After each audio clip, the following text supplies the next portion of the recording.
Sir చెప్పండి, ఏదైతే రాష్ట్ర గవర్నమెంట్ సంక్షేమ పథకాలు ఇవ్వట్లేదని వైసీపీ నాయకులు మాట్లాడుతున్నారు, దాన్ని ఎలా చూస్తారు మీరు? ఇప్పుడు వైసీపీ ప్రభుత్వం 2019లో వైసీపీ ప్రభుత్వానికి జగన్మోహన్ రెడ్డి గారికి 151 సీట్లు ఇచ్చి ప్రభుత్వాన్ని పరిపాలన చేయమని చెప్పి ఆయనకు చెప్తే ఉన్న సంక్షేమ పథకాలన్నీ తీసేశారు జగన్మోహన్ రెడ్డి గారు.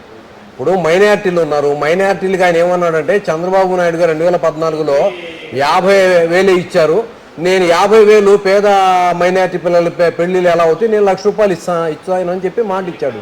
₹1,00,000 ఎక్కడిచ్చాడండి? ఆయన ఇవ్వలేదు కదా. దుల్హన్ పథకం ఇవ్వలేదు. మైనార్టీ ఫైనాన్స్ కార్పొరేషన్ ద్వారాగా మైనార్టీ పేదలకి మరి లోన్లు ఇచ్చేవాళ్ళు, సబ్సిడీ లోన్లు ఇచ్చేవాళ్ళు. సబ్సిడీ లోన్లు ఇవ్వలేదు.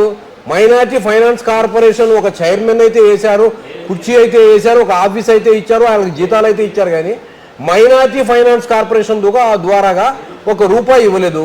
అలాగే SC corporation, BC corporation, ST corporation, ఈ కార్పొరేషన్లందరికీ కూడా చైర్మన్లు ఇచ్చి వాళ్ళ కార్యకర్తలకి నిరుద్యోగులకి ఈ ఉద్యోగాలు కల్పించి జీతాలు ఇచ్చారు తప్ప సంక్షేమం ఎక్కడ చేశారు చెప్పండి.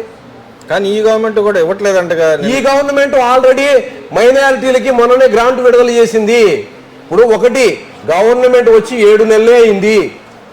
7 నెలలే అయింది గవర్నమెంట్ వచ్చి, ఒక్కొక్కటి ఇచ్చుకుంటూ వస్తున్నారు. చంద్రబాబు నాయుడు గారు ఎలక్షన్కు ముందే ఇచ్చిన మాట ప్రకారము పెన్షన్దారులకి ఆయన ₹7,000 ఇచ్చారు. 3,000 కలిపి 3 నెలలు 7,000 ఇచ్చారు. అలాగే ₹4,000 ఇస్తామన్నారు, ₹4,000 ఇస్తారు. ఇప్పుడు అలాగే బీసీ ఎస్సీ మైనార్టీలకి 50 సంవత్సరాలకే పెన్షన్ ఇస్తామన్నారు, ఇస్తారు. 7 నెలలకే మనం అడగాల్సిన పని లేదు. జగన్మోహన్ రెడ్డికి ఊపిరాట్లేదు, ఆయనకి పరిపాలన పోయింది, సీటు పోయింది, ఏం చేయాలో అర్థం కావట్లేదు, ఏదో గెడ్డలేస్తున్నారు. ఆయన ఎప్పుడు ఇచ్చారు చెప్పండి. వాళ్ళ ప్రభుత్వం వచ్చినాక ఎప్పుడు ఇచ్చారు పథకాలు? ఎప్పుడు ఇచ్చారు? అమ్మఒడి ఎప్పుడు ఇచ్చారు? ఆయన ఇచ్చే పథకాలు ఇప్పుడు అలాగే టైలర్లు కానివ్వండి, ఎవరికైనా కానీ ₹10,000 ఆటో వాళ్ళకి ఇచ్చారు. అది ఎప్పుడు ఇచ్చారు? ఎప్పుడు మొదలు పెట్టారు? ఇప్పుడు ఆయన పెన్షను ₹3,000 ఇస్తామని చెప్పి ఎలక్షన్లో హామీ ఇచ్చి విడతల వారి అని చెప్పి ₹250 ఇచ్చిన ఘనత ఎవరికి దక్కిద్దండి? జగన్మోహన్ రెడ్డి గారికి దక్కిద్ది. అలాగే అందులో ఒక సంవత్సరం ఎగ్గొట్టేశారు, ఎగ్గొట్టేసి చివరి సంవత్సరంలో ₹3,000 చేశారు. మరి ఆయన ఎక్కడ సంక్షేమ పథకాలు అమలు చేశారు? ఏ వర్గానికి సంక్షేమ పథకాలు అమలు చేశారు? బీసీలకి చేశారా? ఎస్సీలకి? ఎస్సీ కార్పొరేషన్లో వాళ్ళకి 75% సబ్సిడీ వచ్చేది, అవి ఎత్తేసారు. ఎవరికి ఇచ్చారు? ఒక ఎస్సీకి ఇవ్వలేదు, ఒక ఎస్టీకి ఇవ్వలేదు, ఒక బీసీకి ఇవ్వలేదు, ఒక మైనార్టీలకి ఇవ్వలేదు. ఎవరికి ఇంకా సంక్షేమ పథకాలు ఎవరికి ఇచ్చారు ఆయన? అంటే ఆయన గతంలో చెప్పాడు జగన్మోహన్ రెడ్డి గారు, ఏదైతే సంక్షేమ పథకాలు ఉన్నాయో ఆ డబ్బులను మేము ఇస్తా ఉన్నాము, దానికి సంబంధించి కార్పొరేషన్ సంబంధించిన డబ్బులు కూడా ఇటు మళ్ళీ ఇచ్చాడు కదా ఆయన టైంలో, ఆ విధంగా ఇచ్చాడు కదా. ఇప్పుడు ఈ చంద్రబాబు నాయుడు గారు నేను చెప్పాను, నేను బయట నుంచి వచ్చే ఏదైతే గ్రాంట్లు ఉంటాయి నేను సంక్షేమ పథకాలు చేయలేను కానీ ఇస్తానని చెప్పి ఆయన కరాఖండి చెప్పిన, ఇంకా వాళ్ళు ఎందుకని అలా మాట్లాడలేదు? చంద్రబాబు నాయుడు గారు స్పష్టంగా చెప్తున్నారు, సూపర్ 6 పథకాలు తప్పకుండా అమలు చేస్తామంటున్నారు. దానిలో భాగంగానే మరి 3 గ్యాస్ బండ్లు ఉచితం అన్నారు. ఒక గ్యాస్ బండ ఆల్రెడీ ఉచితంగా రిలీజ్ చేశారు. గ్యాస్ బండకి డబ్బులు పడ్డాయి, ప్రతి ఒక్కళ్ళు కూడా పడ్డాయి. సంక్షేమ పథకాలు ఒకేసారి అన్నీ ఇవ్వలేరు కదా, ఒక్కొక్కటి ఇస్తారు, ఇచ్చుకుంటూ వస్తారు. సంక్షేమ పథకాలు ఎక్కడ కూడా నేను ఇవ్వలేదన్న మాటని ఇది అభూత కల్పన తప్ప ఎక్కడ కూడా ఆయన ఆ మాట అనలేదు. సూపర్ 6 పథకాలు తప్పకుండా మేము అమలు చేస్తామని చెప్పి అంటున్నారు, అమలు చేస్తారు కూడా. సరే, వీళ్ళు దావోస్ వెళ్ళి వచ్చారు, దావోస్ వెళ్ళి పెట్టుబడులు తీసుకొస్తాను వెళ్ళి కనీసం ఒక పెట్టుబడి కూడా తేలేదు. మా టైంలో 3 లక్షల కోట్లు పెట్టుబడులు తెచ్చామంటున్నారు. నిజంగానే 3 లక్షల కోట్లు పెట్టుబడి తెచ్చారు వాళ్ళు? ఒక చిన్న విషయం చెప్తానండి, వాళ్ళకి గనక 3,000 లక్షల పెట్టుబడి ఇచ్చుంటే ఇవాళ దావోస్ వెళ్తే ఏం చెప్తున్నారంటే రేపు గనక మళ్ళీ 5 సంవత్సరాల తర్వాత పరిపాలన మారి జగన్మోహన్ రెడ్డి రాడని చెప్పి నమ్మకం ఏమైనా ఉందా? మీరు ఏమైనా గ్యారెంటీ ఇస్తారా అంటే జగన్మోహన్ రెడ్డి మూలంగా వాళ్ళు ఆ విధంగా భయపడిపోయారు.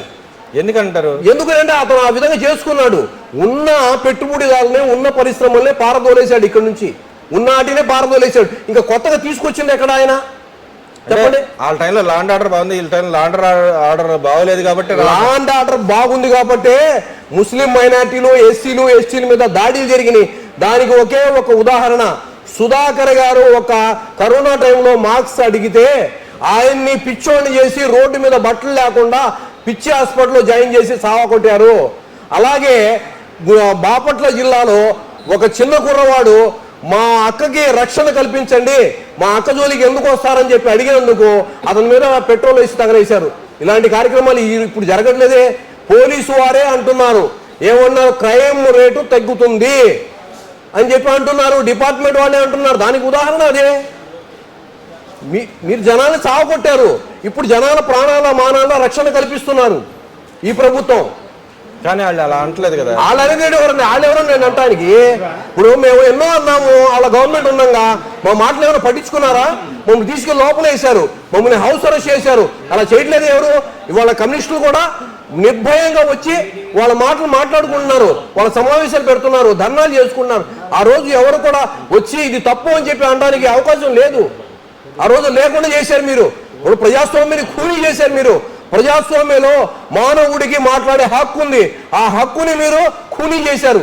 ఇవాళ ప్రతి ఒక్కరు మాట్లాడుతున్నారు, సమస్య మీద మాట్లాడుతున్నారు. కమ్యూనిస్టులు కూడా బయటకు వచ్చి మాట్లాడుతున్నారు. మరి వాళ్ళ అవకాశం ఇచ్చారు, మీరు ఆ రోజు ఇవ్వలేదు. నేను మాట్లాడితే నన్ను తీసుకెళ్ళి లోపల వేసారు, పాల్గొట్టేసి.